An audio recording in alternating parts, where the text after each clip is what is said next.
मुख्यमंत्री बन्यांचल परिदर्शन 5टी जिलार 12 अधिक ब्लॉक 8 लाख प्रभावित 2.6 लाख लोक सुरक्षित स्थान को स्थानांतरित आसंता 2 दिन मध्य स्थिति सुधुरिबार संभावना पानी छाड़िबार 3 दिन मध्य क्षयक्षतिर रिपोर्ट देबाकू निर्देश रिपोर्ट भितर तुरंत सहायता पैकेज प्रदान करा जिवो।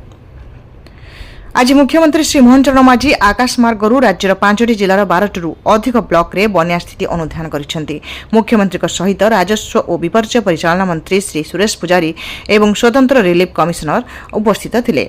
परिदर्शन पर गणमाध्यम आगे विवृत्ति रखी मुख्यमंत्री कहिसेंती जे एही सब अंचलर अनेक गाँ पानी घेर रही परिस्थिति धीरे धीरे सुधुरुची आसंता 2 दिन भितर बन्या पानी छाड़ी जिबार संभावना अछि। एथिसहित बन्या छाड़िबार 3 दिन मध्य क्षयक्षतिर आकलन पर निर्देश दिया एवं आकलन पर तुरंत कृषि और घरभंगा इत्यादि क्षेत्र में सहायता पैकेज दिया से कही।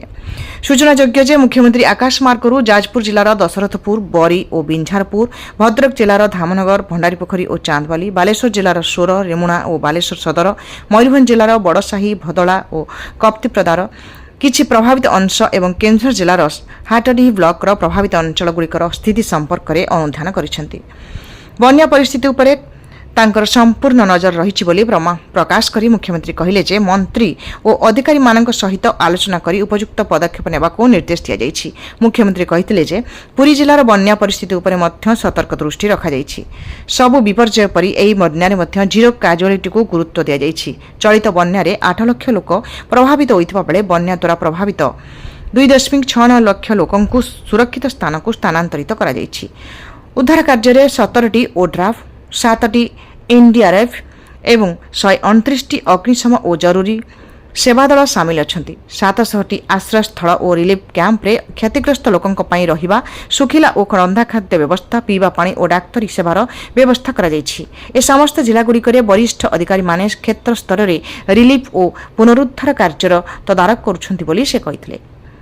बन्या प्रपीड़ितों सहायता संपर्क में सूचना दे मुख्यमंत्री कहिथिले जे रिलीफ और उद्धार कार्य पई राज्य विपर्यय परिचालना पांठी को 26 कोटी टंका प्रदान करा जायछि। क्षतिग्रस्त परिवार मानकु पॉलिथिन सुखिला और रंधा खाद्य पीवा पानी और औषध आदि जोगाई दिया जाउछि।